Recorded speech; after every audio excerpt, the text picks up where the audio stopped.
Hello friends, today I am going to tell you about reflection of sound. Consider this image. In this image, a boy is throwing a ball towards the ball and the ball bounces back towards the boy. So, do you think that same thing similar happened in the case of sound? The answer is yes. Sound wave hits the obstacle and it's reflect or bounce back like a ball towards its opposite direction. For example, in empty rooms or caves, this effect is understood. This phenomenon is known as reflection of sound. Now let us talk about how reflection of sound takes place. Suppose this sound wave reflects, hits an obstacle.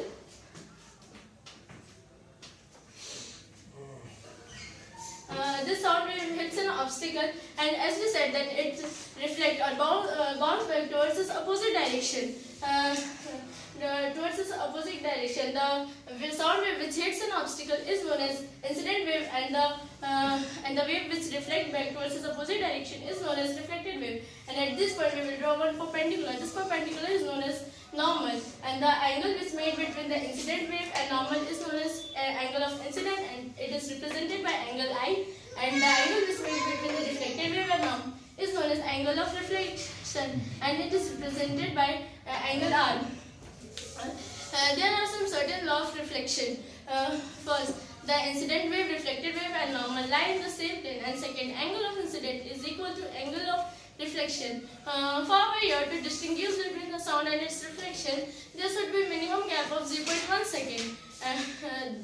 If there is less than 0.1 second, then we can't be able to distinguish between sound and its reflection. If more, then we will be able to distinguish between sound and its reflection. So the sensation of sound persists in our ear for about 0.1 second is called persistence of hearing, and repetition of sound caused by reflection is called echo. Now we will calculate the distance for an echo.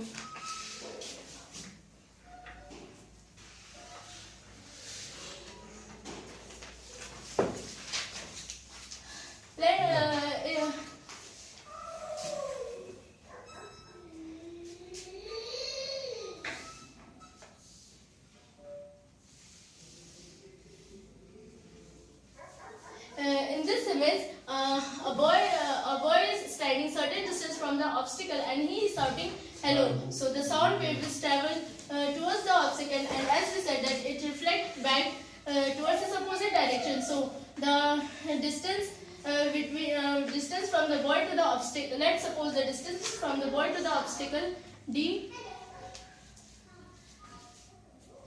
and from the obstacle to the boy also d. Then total distance is equal to 2d meter, and as we said that the minimum time required is 0.1 second, so time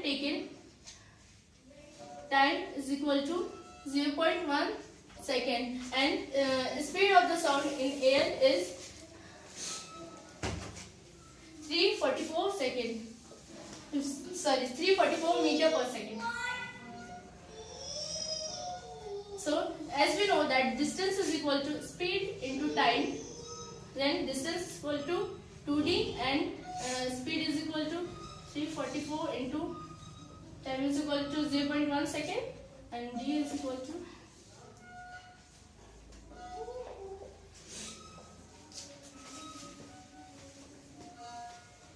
70.